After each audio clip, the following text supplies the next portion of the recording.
This is the difference between good habits and good technique and bad habits and bad technique. Chris managed to go past not one, not two, but 3 horrible incidents for a goalkeeper. What is up, guys? No, your eyes are not deceiving you. Unless you've been living under a rock, you would have seen that KSI played in goal in the newest Sidemen Charity Match. I can't lie, the second I saw this news, my eyes lit up as I knew exactly the type of video I wanted to do. Really quickly, a massive shout out to Goal Remy. He did this last year on Cal the Dragon's performance. I thought it was an excellent idea and even thought about doing it for Cal and Pieface. However, because I've worked with Cal a little bit in the past, I didn't want to be too biased either one way or the other. I'm sure you know who he is anyway, but if you want to go check it out, the link will be in the description below. For anybody new to my channel, hi, my name is Sam. You might want to stick around because we're going to be doing a lot more of this kind of content. I work full-time in football as a coach and majoritively as a goalkeeper coach, working from all the way from youth academy setups all the way through to men's football. I do analysis every single week for my goalkeepers that I work with. So with this potential once-in-a-lifetime opportunity, we are going to be analysing the one, the only KSI in goal. Now that's enough waffle, let's head straight into the game. So yes, just in case you didn't believe me or somehow you didn't see, KSI is confirmed in goal. Starting number 1 GK, let's go.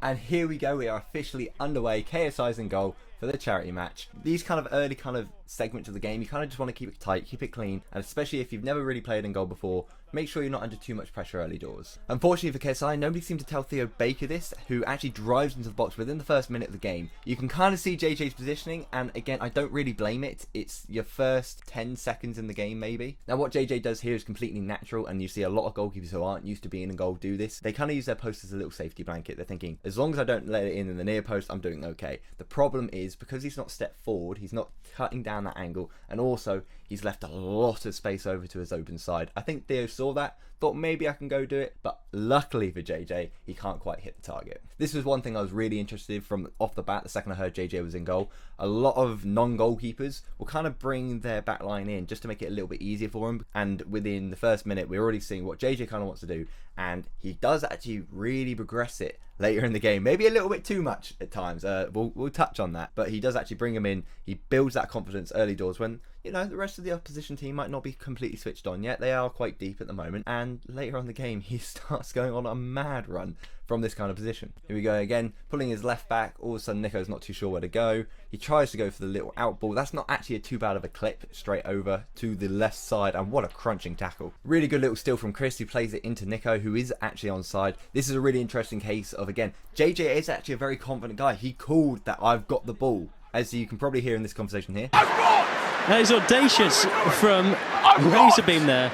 Again, terminology is key, and again, confidence is key. He's got the confidence, maybe just not the terminology. I've got could be anything, and when you're a defender, when you're running back towards your own goal, you can really panic, and sometimes you're not too sure. So that's why the tried and tested kind of comments are keepers away, safety, this kind of stuff. That way they know that the goalkeeper's called the ball, and that's when they can relax and just let the keeper come through. A little bit of a cheap foul to give away for Ethan, but here JJ's actually doing what he should be doing as a goalkeeper. He's getting his team up nice and early. He's trying to actually tell them, let's play a high line, let's try and use an offside trap, let's set them up, set them up, set them up. But the problem is, all he's thinking is set them up, set them up. He's had the blinkers on. All he can see is, I've got to organise my back line, and forgetting that actually to do that you still need to be in a good position, because otherwise in games of football people try and catch you out just like this. Amazingly, he actually gets across the goal really well. It's very unorthodox technique. As we see again now, it's very unorthodox. He kind of just throws a hand up, and again it's in a cutting motion, not even a pushing motion, which you wouldn't normally recommend, but at the end of the day, if it stays out the goal, it's a save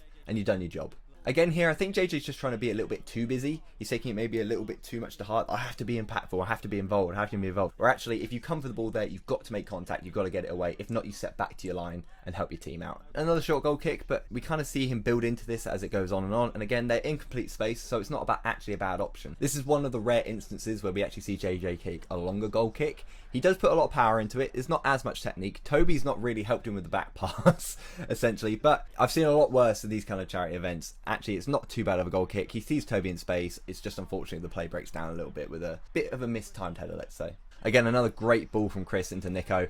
And you know what, fair enough from Calvarisi, what a block. But this is what I love to see. As a goalkeeper, if your defender helps you out, I'm not saying KSI is in danger, but if your defender comes along and prevents the ball even getting near you, hype him up, make him feel good. That's exactly what you want to see from your defence, putting their body on the line. Make sure you don't even have to do anything. So I love the reaction from him. It's exactly what you want to see from higher level goalkeepers. So really good there from JJ.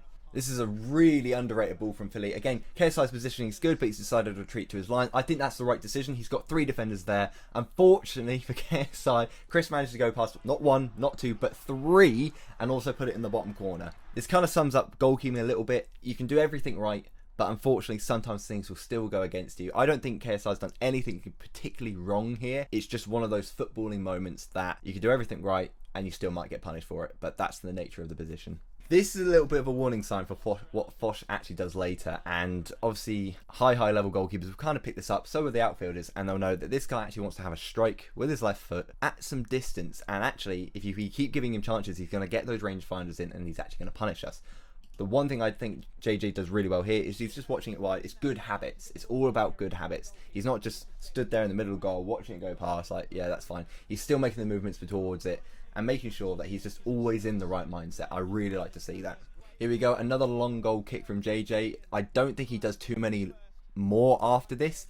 To be fair, he's picked out Ari really well, and he's actually played the ball across, so he's gotten away with it. You know, if it works, then I can't really critique it too much because it worked, but you wouldn't want to see that happen too often because it's not going to be that consistent. Similar kind of situation to what it was earlier. Maybe they have actually listened a little bit. They've stood up a little bit longer. Ginger goes down a little bit early, but again, because they've actually stood up for long enough, you just suffocate that space, and it means that they can't actually do too much, especially when you have numbers around it. So maybe this time JJ's yelling it even louder, and if so, fair play to him because they've listened and it's worked.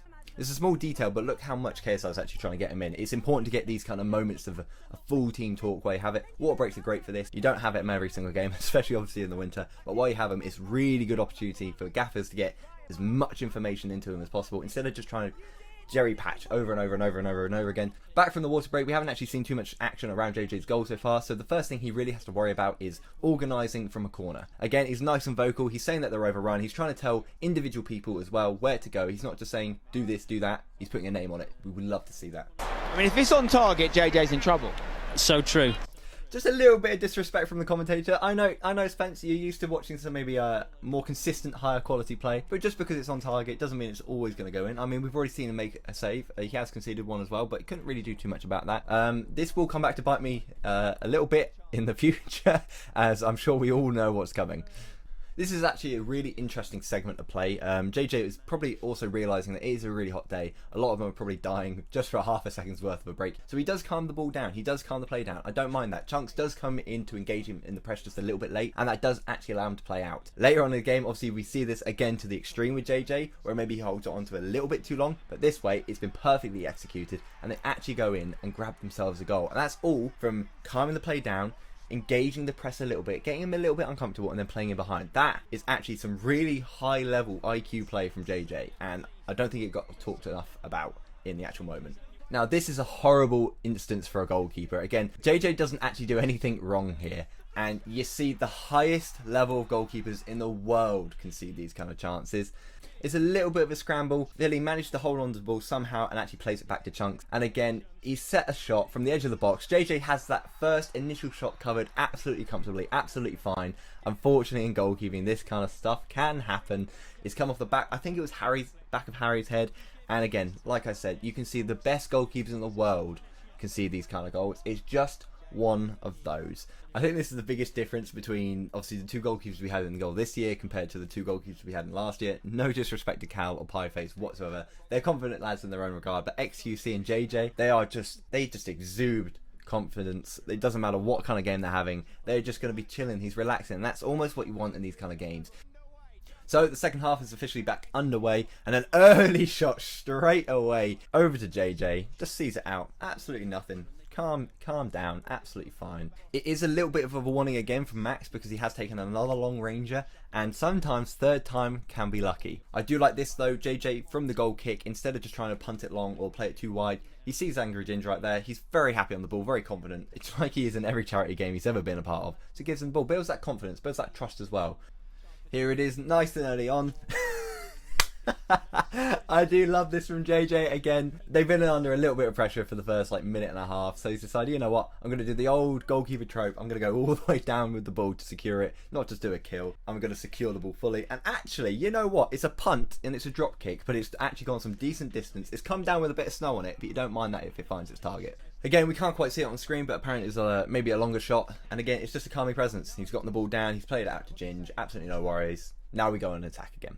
Here we go. A little bit of skill from Danny Aaron's. Managed to burst into the box with Chris MD. Again, it's a little bit of a sloppy penalty. It is going to be given. I mean, he has been taken down in the passage of play, so it's a penalty. All of a sudden, I think JJ's mind is going straight to it. It's either going to be Chris, and he's going to whip it top bins, or they're going to give it to the main man Speed. JJ's seen that maybe somebody's trying to spray something just a little bit closer.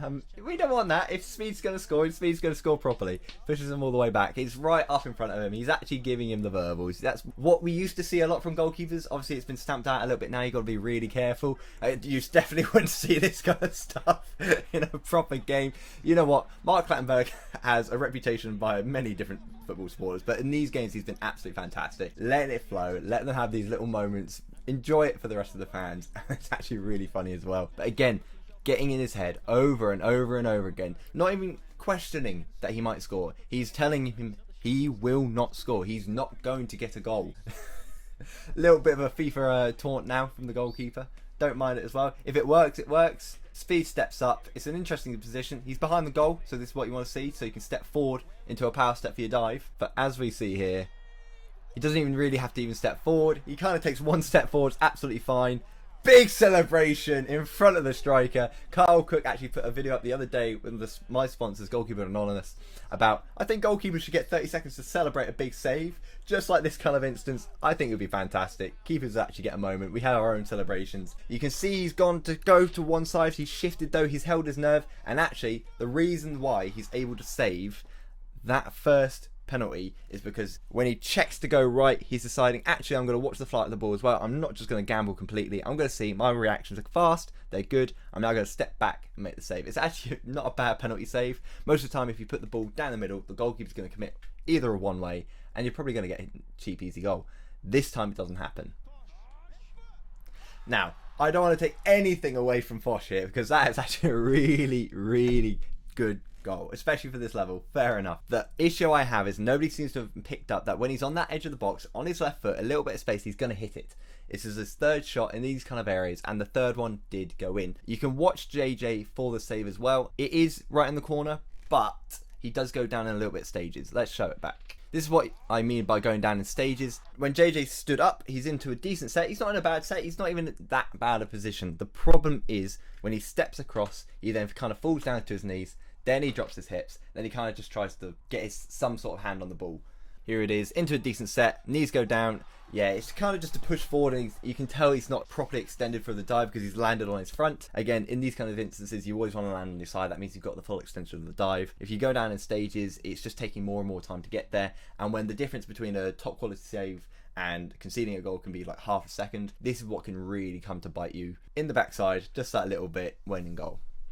This is a really interesting moment because he's actually in a really good starting position, and if he just rolls that into the box and picks it up, happy days. All of a sudden, it's actually some high-level IQ goalkeeping. Unfortunately, I think he's going for a little bit more of the enjoyment factor right now. He gets caught up. The second you get pinned and you're by the line, in this kind of instance, if you ever find yourself in this kind of position as a goalkeeper, there's no out ball, you've got pinned, there's a player to your back, you're pinned, your inside line has also been cut off by a striker. All you want to do is you cut your losses. You can't check your blind side because somebody's on the back. You can see to your open side that it's already cut off. At this point, call a spade, say, you know what, I've kind of overcommitted here just a little bit, roll it out for the corner.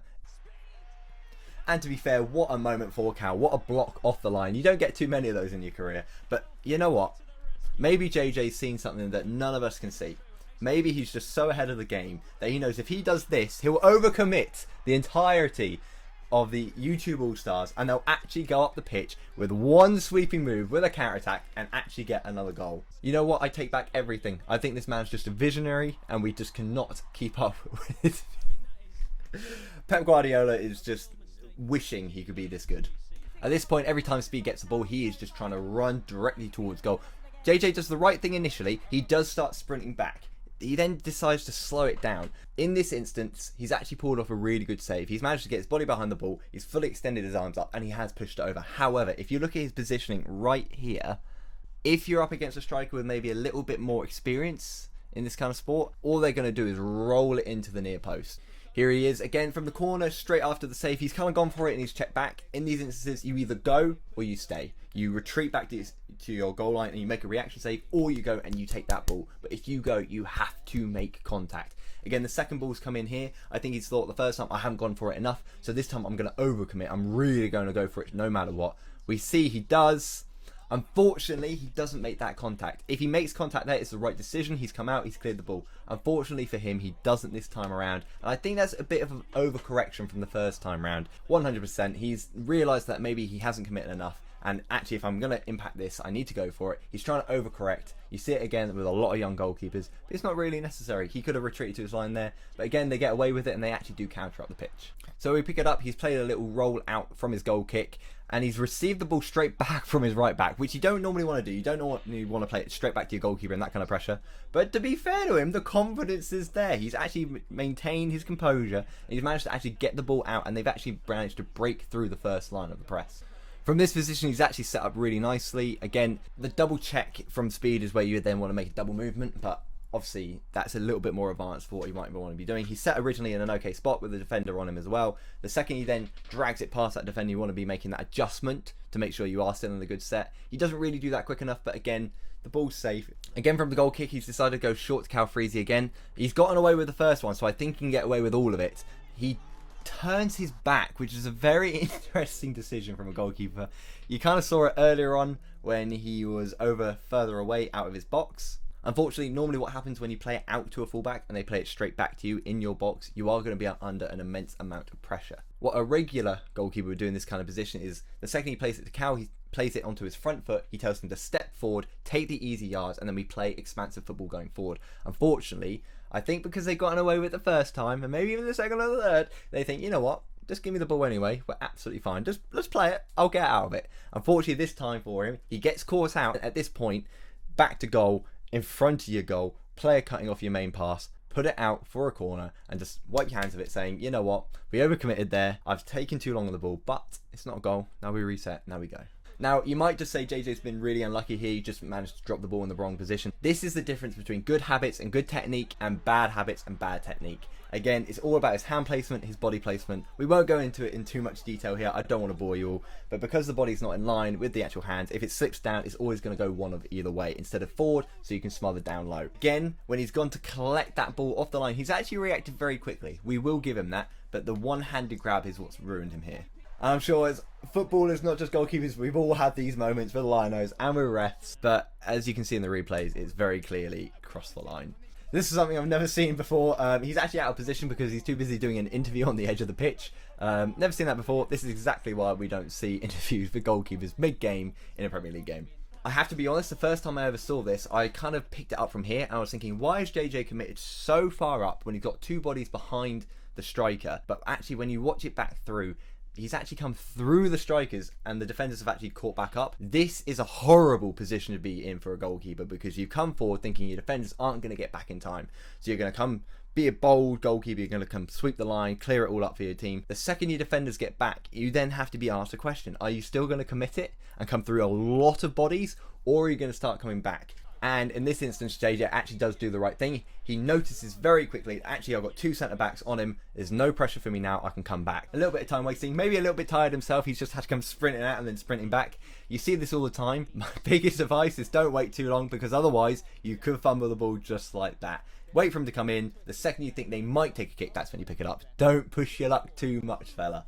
Again, really, Clattenburg should be making sure that the striker gets away a little bit so you have enough space to actually take the kick. It's a half sidewind, it's a half volley, it's a punt, but at least it's kind of side on, so we'll take it. Not bad distribution, unfortunately has come straight back at them. Chris takes a shot, and you know what? It's such an actually okay save. It really is. Both of his hands together, making it a bit more secure. The only thing is he does push off his back foot, which is his right foot at this point, which makes it a little bit harder for him to get there, but I guess he's got so much power in those legs, on either leg because of the boxing, it doesn't really matter.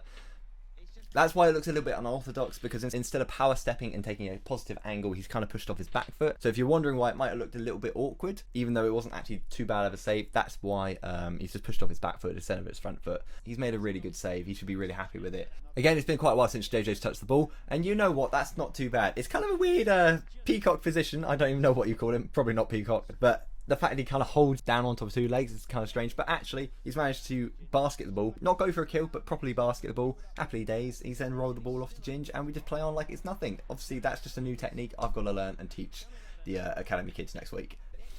His goal kick straight away, again, we don't see too many longer goal kicks. I think he's tried a little riser there.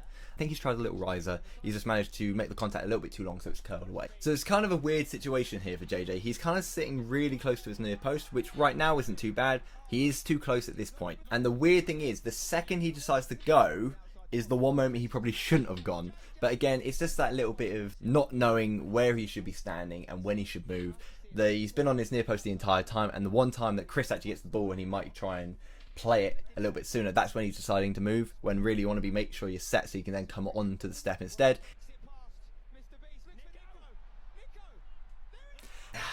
With this one, I think he's almost like overcorrected. After what's just happened, he's thought, I don't want to leave that near post now, because if I leave that near post, I might get caught out. So he's almost overcommitted to his near post over and over and over again. And unfortunately, Nico's seen that massive gap on Nico's left, KSI's right, and he's just rolled the ball in. This is not something you see very often. Obviously, Rory Delap's had a big impact on my generation as he's gone up for a long throw in the 89th minute. Maybe he's thinking this is the last play of the game. I think it was, in the end, I think it ended up with being like 8 or 9 added minutes. So he's probably thinking, you know what, let's go gamble it. Let's go see if I can get myself a cheap little goal. Again, you might wonder why the goalkeeper's this high up at this point. I genuinely just think he knows that the kind of game's almost done. Again, he was not expecting probably 8 or 9 minutes at a time. He's thinking, let's just have a little bit of fun. See, this is just the proof that JJ's mind games are absolutely sensational. He doesn't even have to be in goal and there's no shot coming in on target. Like, it's just, you know, those other mind league from the penalty to speed, it's just completely put him off. Again, a nice short goal kick, and again, it looks like he's going to get like his comeuppance eventually, but he actually somehow managed to drive halfway up his own third, and then all the way to the halfway line almost. Again, just showing that confidence. You know, Edison's obviously been taking tips from JJ for a couple of years now, that's why he's so confident with it. Chris with a long range shot, but again, like we said, JJ's mind games have gotten to the rest of the team now. Doesn't even matter if he's in goal, they're going to miss, and he can just keep charging up pitch. JJ's goal kick again.